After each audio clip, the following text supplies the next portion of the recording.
Hello, my name is Ruth Carter, and I'm a licensed attorney in Arizona, and this is your question of the day. So, somebody asked me, what is the difference between unregistered and registered trademarks?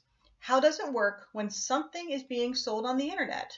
Let's say someone is using the brand XYZ on clothes without registering it as a trademark, and I'm selling clothes using XYZ, but I live in a different state or a different country.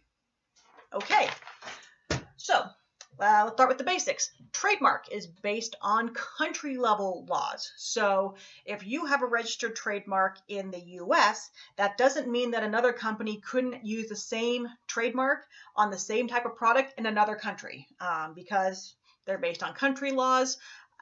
That's completely legal for two companies, same type of product, same trademark, different countries, absolutely okay. In the US, when you have an unregistered trademark, that means you are using it to sell your wares, your services, but you haven't registered it with the US Patent and Trademark Office. So you are only eligible for what are called common law rights, which are based on your geographic market. Now, you may think that, well, if I'm selling on the internet, that means everywhere is my geographic market, right? No.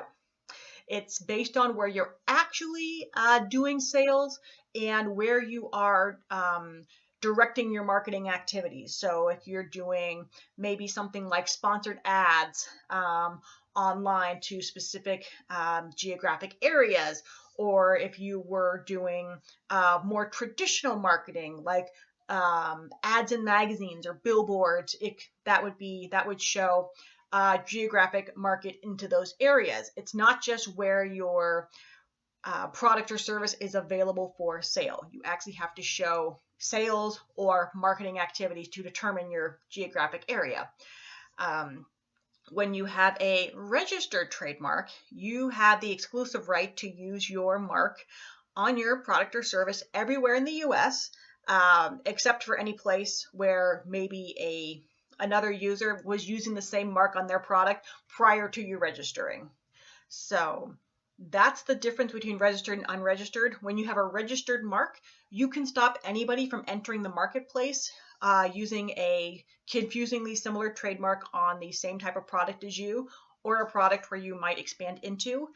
If you only have common law rights, you can only stop someone from entering the marketplace in your geographic area. So let's say you're only doing sales in the Los Angeles area. You couldn't stop somebody from using XYZ on clothes in Vermont or someplace else that's outside your established geographic market. So I hope this has been helpful for you. Trademarks are complicated. I highly recommend that you talk with a lawyer about what rights you have, what rights you get with your trademark, making sure that the trademark you want is available. Which, yeah, I will say, having worked on trademarks, it's challenging sometimes to find a mark that you want to use that hasn't already been used by your competition. So be careful with selecting your trademark. And as always, watching this video does not create an attorney-client relationship with any viewer. It is merely legal information, not legal advice. If you need legal advice, go hire somebody. I hope this has been helpful for you. I put out new content every week, so please subscribe to the channel. And until then, I will catch up with you later. Take care.